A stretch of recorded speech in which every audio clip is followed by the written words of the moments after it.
महाराष्ट्रातील सर्व अभ्यास करणाऱ्या विद्यार्थ्यांचं CST लॉन्चपॅड यूट्यूब चॅनलमध्ये मनापासून मी तुमचं स्वागत करतो। तर आजचं आपलं सेशन खास जे महावितरणचे आपल्याला 5347 जागा निघालेल्या वॅकन्सी निघालेली होती त्याच्याविषयी तो अपडेट आहे। आता तुम्हाला सर्वांना जवळजवळ तो अपडेट माहीत आहे आणि तुम्हाला अपडेट माहीत झालं तेव्हा तुम्हाला थोडंसं मनात शंका आलीच असणार की महावितरणवाल्यांच्या डोक्यात फरक पडला की काय, असा प्रश्न तर सर्वांचाच प्रश्न आहे, तो काही आहे नाही। तर त्या प्रश्नावरती म्हणजे जो प्रश्न पडला आहे त्याला आपण उलगडण्याचा प्रयत्न करू आज। सोबतच त्याची परीक्षा कधी होईल तोही बघून घेऊ, नेमकं अपडेट काय आहे तुम्ही जरी वाचला असला माझं काम आहे माझ्या पद्धतीने तुम्हाला सांगणं, ठीक आहे। आता बऱ्याच विद्यार्थ्यांचा प्रश्न कसा कॉमनचा प्रश्न असतो की सर परीक्षा कधी होणार, त्याच्यावरती पण आपण काय करू इथे प्रकाश टाकण्याचा प्रयत्न करू। तर आता हा अपडेट कधी आला तर 17/5लाच आला, लोकमतच्या न्यूजपेपरमध्ये न्यूज आली आणि तिथनं सर्वांनीच आता फॉरवर्ड झाली ना। आजकाल तर तुम्हाला सांगितलं वनवा पेटायला वेळ लागतो पण सोशल मीडियावरती न्यूज पोहोचायला काही वेळ लागत नाही, क्षणामध्ये कुठच्या कुठं म्हणजे राज्याच्या या टोकापासून त्या टोकापर्यंत तो अपडेट चालला जातो। फक्त आता याच्यामध्ये सेशन सुरू करण्याच्या अगोदर जर तुम्ही चॅनलवरती नवीन असाल तर आठवणीने काय करा, चॅनलला सबस्क्राईब करा आणि बेल आयकॉन दाबून ऑल नोटिफिकेशन ऑन करा, जेणेकरून जेव्हा केव्हा मी या प्रकारचा नवीन व्हिडिओ अपलोड करणार तर तेव्हा तुम्हाला त्याचं नोटिफिकेशन यायला हवं, ठीक आहे। हे एक इन्स्ट्रक्शन होतं। दुसरी इन्स्ट्रक्शन सेशन स्टार्ट करण्याच्या अगोदर आता तुम्ही बऱ्यापैकी सर्व माझ्याशी ऑलरेडी जुळलेले आहे, तर आता आपण काय केलेलं आहे की अभ्यास करता ॲक्च्युली हे खास आता जे बोलणार आहे ते खास कोणासाठी आहे, जे विद्यार्थी अभ्यास करताय त्यांच्यासाठी आणि ज्यांचा अभ्यास झाला त्यांच्यासाठी पण, मग तो कोणीही असो, ठीक आहे। तर 23 तारखेला आपण बुद्ध पौर्णिमेला काय ठेवलं आहे, 23 मेला आपण एक फुल लेंथ टेस्ट ठेवली आहे IBPS पॅटर्नवरती आधारित, पूर्ण 150 मार्क्सची पूर्ण टेस्ट आहे आणि ती टेस्ट IBPS पॅटर्नवरती आणि ती टोटली फ्री आहे। ती कशी आहे, टोटली फ्री आहे आणि कशी काय फ्री आहे सर्व याच्या पहिलेच्या व्हिडिओमध्ये मी तुम्हाला सेशनमध्ये मी सांगितलं आहे की नेमकी टेस्ट कशी द्यायची फ्रीमध्ये, तुम्ही आपला अभ्यास इथनं काय करू शकता, पडताळू शकता, ठीक आहे। तर हे एक्स्ट्रा इन्स्ट्रक्शन होतं। आता आपण मेन आपल्या मुद्द्याकडे वळू, ठीक आहे। मुद्दा आहे की नेमकं महावितरणची जी भरती आहे त्याच्यामध्ये नवीन अपडेट आला किती, 17 तारखेला, 17 तारीख म्हणजेच आजची ज्या दिवशी सेशन अपलोड होत आहे तेव्हा, ठीक आहे। तर आता नेमका हा अपडेट काय तर तुम्हाला माहिती आहे न्यूजपेपरमध्ये आला आणि बऱ्याच जणांनी वाचलं असेल, फक्त माझं काम काय एकदा तुम्हाला पुन्हा वाचून सांगणार। तर सर्वजण आपण कशाच्या तयारीला लागलो किंवा कोणती आपली तयारी चाललेली आहे की आपण म्हणजे सर्व जुळलेला जवळजवळ कशासाठी, खास आपण बऱ्यापैकी विद्यार्थी आपल्यासोबत जुळलेला आहे विद्युत सहाय्यक या पदाकरता, कोणत्या विद्युत सहाय्यक, बाकीचे पण पदाकरता जुळलेले असतील पण खास आपण याच्या मागे लागलेला। आता हे सर्वांसाठी आहे, मी काही एकट्यासाठी बोलत नाही, पण खास आपल्याशी जुळलेल्यांची गोष्ट झाली, ठीक आहे। आता बघा याच्यापूर्वी तुम्हाला माहित आहे की 29/12/2023 रोजी ॲडव्हर्टाईज आली होती, आता एवढे दिवस झाले की असं वाटतंय ते स्वप्न तर नव्हतं ना, असं आता वाटायला लागलं आहे, ठीक आहे। आता मग पोरांचा प्रश्न असा की सर हे असंच किती दिवस चालणार, कारण तुम्हाला माहित आहे महिना गेला की तारखा वाढत, तुम्हाला माहिती याच्या पहिले जे मी सेशन घेतलं मागच्या महिन्यामध्ये, ठीक आहे, एप्रिल महिन्यामध्ये, तेव्हा पण मी तुम्हाला सांगितलं होतं की याची तारीख पुन्हा जून महिन्यापर्यंत वाढणार आहे असं तुम्हाला मी सांगितलं होतं, शाश्वती दिली, जवळजवळ 99% तुम्हाला गॅरंटी दिली होती वाढणार आहे आणि आखरी आजच्या दिवसाला तेच झालेलं आहे। पण आता यावेळेस प्रत्येक वेळेस ते रिझन द्यायचे की विद्यार्थ्यांच्या विनंतीवरून, म्हणजे ते आपल्याला मूर्ख समजत आहे, म्हणजे आपण एवढी विनंती करता विद्यार्थी की डेट वाढवा, जे वाढवायला सांगितलं आहे ते त्यांच्याच्याने वाढवणं होत नाही आहे, ठीक आहे। तरी पण काही हरकत नाही, आपल्याला जे समोर आलं त्याला सामोरी जाणं आहे आपल्याला आणि त्याला पॉझिटिव्हलीच घेण्याचा प्रयत्न करणे, ठीक आहे। तर इथं मग तुम्हाला सांगितलं आहे, मी तुम्हाला वाचून दाखवतो थोडंसं। आता हे जे दिलेलं आहे तुम्हाला की 29/12ला ॲडव्हर्टाईज आली होती, हो आम्हाला पण माहीत आहे, याच्याबद्दल काही म्हणणं नाही, ते कोणाकोणाला लागू आहे, ॲडव्हर्टाईज क्रमांक 5, 6 आणि 8 या तिघांना पण ते लागू आहे। नेमकं काय म्हणताय ते तुम्हाला सांगतो, मी वाचून दाखवतो, हालाकी तुम्ही मराठीमध्ये चांगल्या पद्धतीने वाचू शकता तरी पण बघा। आता इथं मेन लाईन वाचतो इथं की जे समांतर आरक्षण होतं त्याच्यात वयोमर्यादा जे नमूद केली होती त्याच्यामध्ये कसं सर्वांसाठी सारखी दिली होती जवळजवळ, म्हणजे कॅटेगरी वाईज सोडून, म्हणजे जसं भूकंपग्रस्त आणि कारण की आपल्या महाराष्ट्राचं कसं आहे की भूकंपग्रस्त आणि प्रकल्पग्रस्त यांना डायरेक्ट 45 वर्ष जवळपास दिलेली असते। बऱ्याच विद्यार्थ्यांनी मला तेव्हा विचारलं पण होतं आणि बोलले पण होते मला माझ्याशी की सर याच्यावरती काही करू शकतो का, मी पहिलेच सांगितलं की राजा माणसं यांना जेव्हा जाग येणार तेव्हा ते काहीतरी करणार। तर मग याच्यावरती काय झालं की औरंगाबादच्या खंडपीठामध्ये याच्यावरती काय केलं होतं, खटला टाकला होता, ठीक आहे। म्हणजे मग याचिका टाकली होती, रीट याचिका होती, क्रमांक दिला आपल्याला, त्याचा काही हे नाही आहे, त्याचा निकाल म्हणजे ती 19/4ची होती, कधीची होती, 19/4ची होती। मग आता तिथं काय झालं त्या अनुसार म्हणजे त्याला आता अनुसरून काय झालं की प्रकल्पग्रस्त, महत्त्वाचं फक्त प्रकल्पग्रस्त आणि भूकंपग्रस्त समांतर आरक्षणातून अर्ज करण्याकरता सरसकट विहित कमाल वयोमर्यादा 45 वर्ष करण्यात आली आहे. आता बऱ्याच विद्यार्थ्यांचं असं म्हणणं राहील, सर आम्ही काय तिथं प्रकल्पग्रस्त नाही आहे, आम्हाला काय त्याचा फरक पडणार, बरोबर आहे. असं बऱ्याच जणांचं म्हणणं असतं की आपल्याला काय करायचं आहे, तो मेला ना, असं बऱ्याचदा म्हणतो आपण किंवा बऱ्याचदा असं बघायला मिळते. पण एवढं लक्षात ठेवा, निसर्गामध्ये सर्व एकामेकाशी जुळलेले आहे आणि एका गोष्टीवर परिणाम झाला की तो कसा ना कसा होऊन आपल्यावरती पण त्याचा काय होतो, परिणाम होतो. तसंच आता यांची, आता बघा ना, यांच्या याचिकेमुळं काय झालं, ही डेट समोर गेली, बरोबर आहे. पुन्हा थोडंसं वाचून घेतो, पुन्हा मग मला जे बोलायचं आहे ते तुम्हाला सांगतो, ठीक आहे. यापूर्वी गंमत, आता याच्यामध्ये गंमत आहे, यापूर्वी ऑनलाईन अर्ज भरण्याची तारीख 20/5/2024 अशी दिली होती आणि मी सांगितलं पण ते पुन्हा एक महिना वाढणार आहे. पुन्हा काय झालं, परंतु वयोमर्यादेमुळे प्रकल्पग्रस्त व भूकंपग्रस्त आरक्षणातून दाखल करू शकत नाही, म्हणजे जे अर्ज दाखल करू शकले नाही अशा उमेदवारांना सोबतच जे उमेदवार विविध कारणास्तव अर्ज भरू शकत नाही अशा उमेदवारांकरता, आता बघा कारण काय दिलं, अशा उमेदवारांकरता अर्ज भरण्याकरता दिनांक 20/6/2024 पर्यंत मुदतवाढ देण्यात आली आहे. मग आता इथं तुमचा प्रश्न पडणार, म्हणजे मला दिसले पण व्हॉट्सअपवरती तुमचे मेसेज, कमेंटा, सर्वच गोष्टी बघितल्या मी. तर प्रश्न विद्यार्थ्यांचे असे की आता हे पुन्हा असं कधीपर्यंत चालणार भाऊ, दर महिन्याला एवढं तर दर महिन्याला असं कोणतंच होत नाही आपल्यासोबत की दर महिन्याला चालले गंमत करत. पण एवढं नक्की आहे की ITI वाल्या विद्यार्थ्यांची गंमत करणं ते DGT पासून सवय आहे, DGT पण तशीच करायची आणि करतच आहे, ठीक आहे. ते ITI वाल्या विद्यार्थ्यांवरती एक्सपेरिमेंट करत जातात, यांनी तेच धरलेलं आहे. पण आता तुम्ही म्हणाल की सर मग याचा अंत होणार कधी या एक्सपेरिमेंटचा, तर या एक्सपेरिमेंटचा अंत मी तुम्हाला पुन्हा सांगतो की यांनी दिलेली आहे जून तारीख, किती, जूनचा महिना दिलेला आहे 20 तारीख. आता बघा, आता ही जी तारीख आहे ही शेवट किंवा म्हणजे लास्ट किंवा सेकंड लास्ट असं म्हणू शकतो आपण. म्हणजे सर तुम्ही म्हणाल लास्ट म्हणजे 20 जून विषय संपला, याच्यानंतर डेट वाढणार नाही, किंवा फक्त आता वाढली तर फक्त एकचदा वाढणार. आता ते का बरं एकचदा वाढणार तेही तुम्हाला सांगतो. पहिले समोरची लाईन वाचून घेतो, बघा झालं, बाकीचं काही नाही, मग सर्व लिंक वगैरे दिलेलं आहे, ठीक आहे, बाकीचं काही कामच नाही आपल्या. तर आता तुम्ही म्हणाल सर पुन्हा एक महिना वाढू शकते, मग हे कशासाठी, तर तुम्हाला चांगल्या पद्धतीने माहीत आहे की जे आउटसोर्सिंगवाले विद्यार्थी आहे ते 5 मार्काचा जो विषय आहे, 5 ते 25 मार्काचा जो विषय आहे, याच्याविषयी अजून ॲडव्हर्टाईजमध्ये काही अपडेट आलेला नाही, याच्यावरती अजून काही अपडेट आलेला नाही आहे, बरोबर आहे. तर मग तो अपडेट कधीपर्यंत नाही येणार तेही सांगितलं मी की जोपर्यंत इलेक्शन आहे, इलेक्शन झाल्याच्या नंतर मग रिझल्ट लागणार आपल्या जूनच्या 4 तारखेला. मग त्याच्यानंतर जर सरकार समजा स्थायी आलं, स्थायी म्हणजे आता स्थिर म्हणू शकतो आपण, स्थिर म्हणण्यापेक्षा असं म्हणू की जुनच जर सरकार आलं तर ते पटकन शपथविधी घेऊन पूर्ण, कारण त्यांचं सर्व सेटिंग ओके आहे बिलकुल, ठीक आहे, म्हणजे बस मोदीजी पंतप्रधान बनून जातील, विषय संपून जाईल. पण इनकेस सरकार जर बदललं तर मग काय होईल की त्यांना PM शोधायला थोडासा वेळ लागू शकते, महिना जाऊ शकते. महिना गेला तर ते महिनाभर आपला गोंधळ चालूच राहणार सर्वांचा.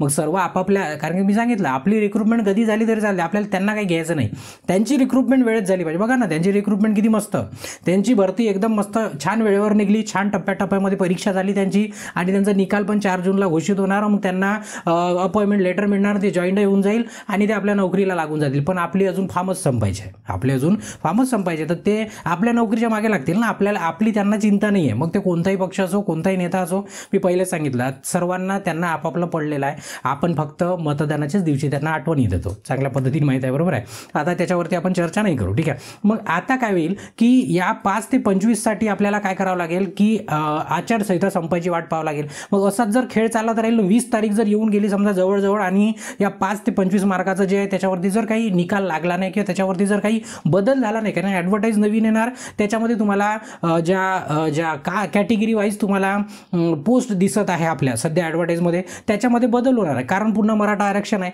हे दोन म्हणजे जे आपलं मराठाचं आरक्षण आहे, मराठाचे आरक्षण आहेत ते, आणि हे 25 मार्क 5 ते 25 वालं, हे 2 मुद्दे म्हणजे याच्यामध्ये बदल होणार आहे, ॲक्च्युअल बदल होणार आहे, ॲडव्हर्टाईजमध्ये बदल होणार आहे. तर साहजिकची गोष्ट आहे की आपली ॲडव्हर्टाईज नवीन तयार होईल, पदं काही कमी होणार नाही, पदं पुन्हा वाढतील आली वेळ तर, ठीक आहे. तर फक्त आरक्षणाचा एक नवीन डब्बा तयार होईल, मग फॉर्ममध्ये पण नवीन एक डब्बा येणार. तर त्याच्याकरता काय होईल, मग आखरीचा तुम्हाला 1 महिना देऊ शकतो. म्हणजे बघा हे काय, म्हणजे माझा सासरा नाही आहे तिथं, मी पहिलेच सांगतो, आणि माझे वडील पण नाही आहे तिथं, ठीक आहे. एक माझा एक अंदाज असतो, 99% चान्स असा आहे की हे तारीख 6व्या महिन्याची ती जाऊ शकते 7व्या म्हणजे जुलै महिन्याच्या 20 तारखेपर्यंत. अरे पण ही कशी राहील, तुमची शेवटची तारीख राहील. ही कशी राहील, शेवटची. याच्यानंतर मला तरी वाटत नाही की हे सामोरी जाऊ शकते. आता बघा पुन्हा एकदा तुम्हाला करून देत आहो की हे एक मी तुम्हाला माझा अंदाज सांगत आहे, माझा अंदाज सांगत आहे. तिथं बसून माझा सासरा पण नाही आहे, माझे वडील पण नाही आहे, आणि मे बी तुमचे पण नसणार तिथे.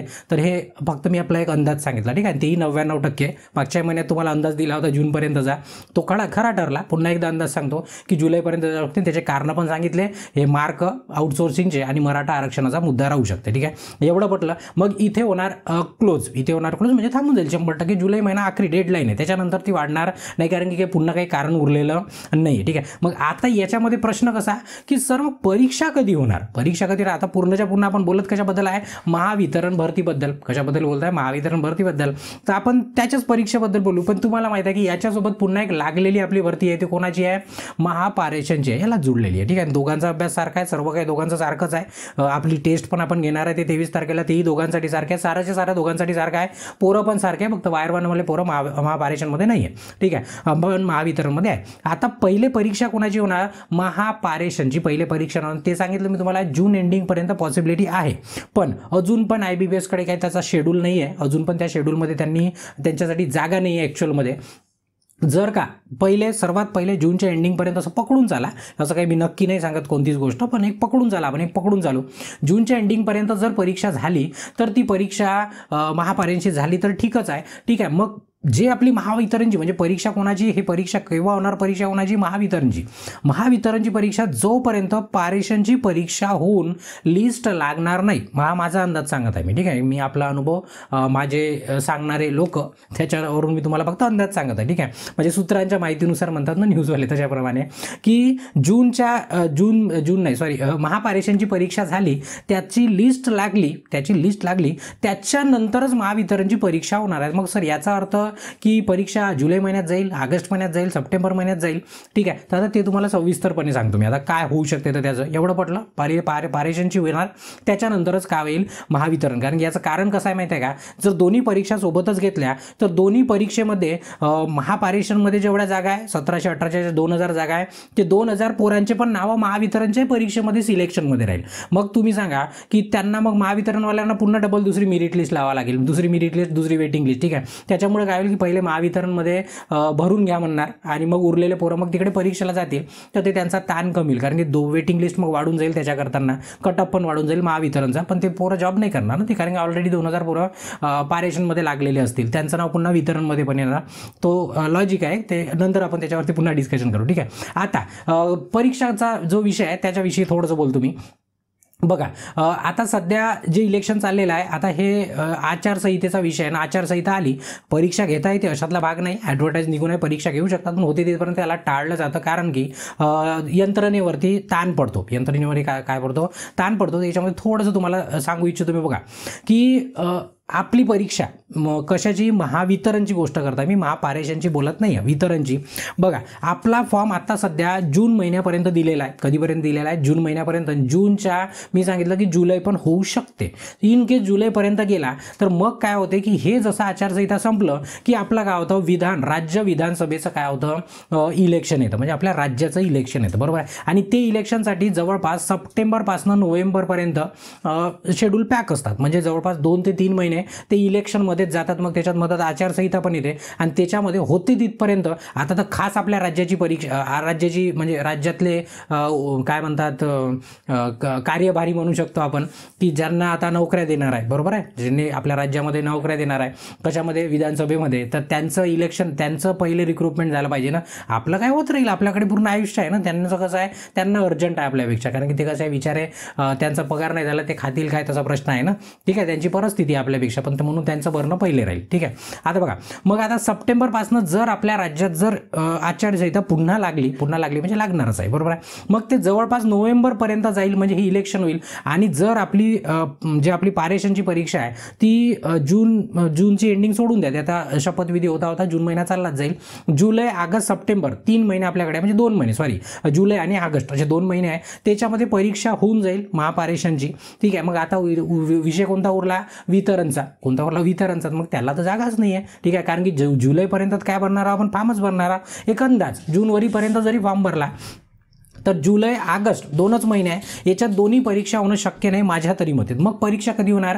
तर परीक्षा होणार माझ्या मते नोव्हेंबरच्या नंतर, म्हणजेच 1 नोव्हेंबरला आपली दिवाळी आहे. 1 नोव्हेंबरला काय दिवाळी, तर 1 नोव्हेंबरच्या नंतर दिवाळी, म्हणजे जसं सरळ म्हणू शकतो दिवाळीच्या नंतर काय होणार? आपले पेपर होणार. आता बघा, याच्यामध्ये निगेटिव्ह घेण्यापेक्षा मला असं वाटते की याला पॉझिटिव्ह घेतलं पाहिजे. आता ज्या विद्यार्थ्यांचा अभ्यास झालेला आहे त्यांनी काय करायला पाहिजे की कट ऑफ पुन्हा वाढणार याच्यासाठी पुन्हा अभ्यास करायला पाहिजे. आणि जे विद्यार्थी आत्ता नवीन जुळत आहेत त्यांच्यासाठी तर एकदम सुवर्ण संधी आहे. का बरं सुवर्ण संधी आहे?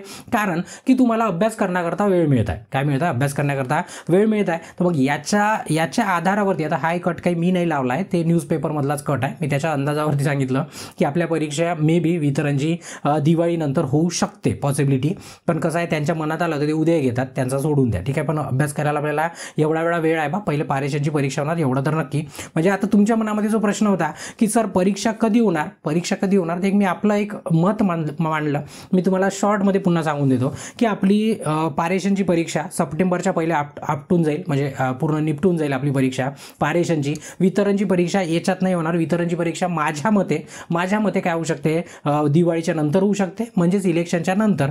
आता याच्यामध्ये पुन्हा एक थोडासा ट्विस्ट आहे, म्हणजे पुन्हा एक महत्त्वाची गोष्ट आहे की ही जागा काढली या सरकारने, आत्ता जे बसलेलं आहे 3 चक्क्याचं सरकार जे आपल्याकडे आहे सध्या, त्या सरकारने जागा काढल्या तर मग त्यांची जबाबदारी काय आहे की आपल्या काळामध्ये परीक्षा होऊन जायला पाहिजे. म्हणजे त्यांना सांगायला बरं होईल ना कशामध्ये?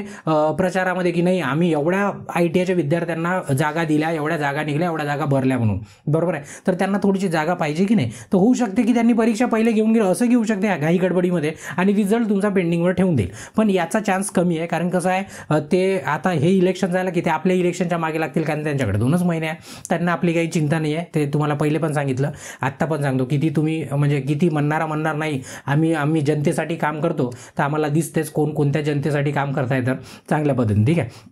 मग आता इथं छानपैकी सर्वांना अभ्यास करण्याकरता वेळ आहे. आता जे नवीन विद्यार्थी आहेत त्यांनी काय करू शकता, जर अभ्यास करायची एकदम मनामध्ये इच्छा ठाम ठरवली असणार तर आपला कोर्स आहे मिशन महापारेषण महावितरण दोन्ही पण ॲपवरती जाऊन इलेक्ट्रिशियन वायरमॅनसाठी मास्टर कोर्स आहे, ॲपवरती जाऊन इंट्रोडक्शन व्हिडिओ बघून घेऊ शकता. आणि इच्छुक असणार अभ्यासाकरता तर तुम्ही जॉईन पण करू शकता. ठीक आहे. तर हे सर्व प्रश्न कशावरती होते आपले? पूर्णच्या पूर्ण नवीन अपडेट आधारावरती. याच्या व्यतिरिक्त पण जर तुम्हाला काही प्रश्न असणार तर आठवणीने कमेंट करा, किंवा त्याच्यापेक्षा सोपं आहे की ॲप डाउनलोड करा, तिथनं चॅट सेक्शनमध्ये रोशन ताजने जे लिहिलं आहे त्याच्यानं तुम्ही पर्सनल मला मेसेज करा, म्हणजे जेणेकरून डायरेक्ट माझ्यापर्यंत पोहोचणार. तिथून 100% रिप्लाय येतो, फक्त थोडासा मागे पुढे होऊ शकतो वेळेअभावी. ठीक आहे. तर मी प्रयत्न करतो की जास्तीत जास्त रिप्लाय देण्याचा. ठीक आहे. तर इथे या सेशनला काय करतो मी, थांबवतो आणि ब्रेक घेतो. बाकी काही जर अपडेट राहिला पुन्हा तर तुम्ही चॅनलशी जोडून राहा आणि शेअर करा, आणि आठवणीन जाता लाईक तर करूनच द्या आठवणीन. ठीक आहे. आणि अजूनपर्यंत सबस्क्राईब नसेल केलं तर आठवणीन काय करा, सबस्क्राईब पण करून द्या. इथे या सेशनला थांबवतो आणि ब्रेक घेतो. धन्यवाद.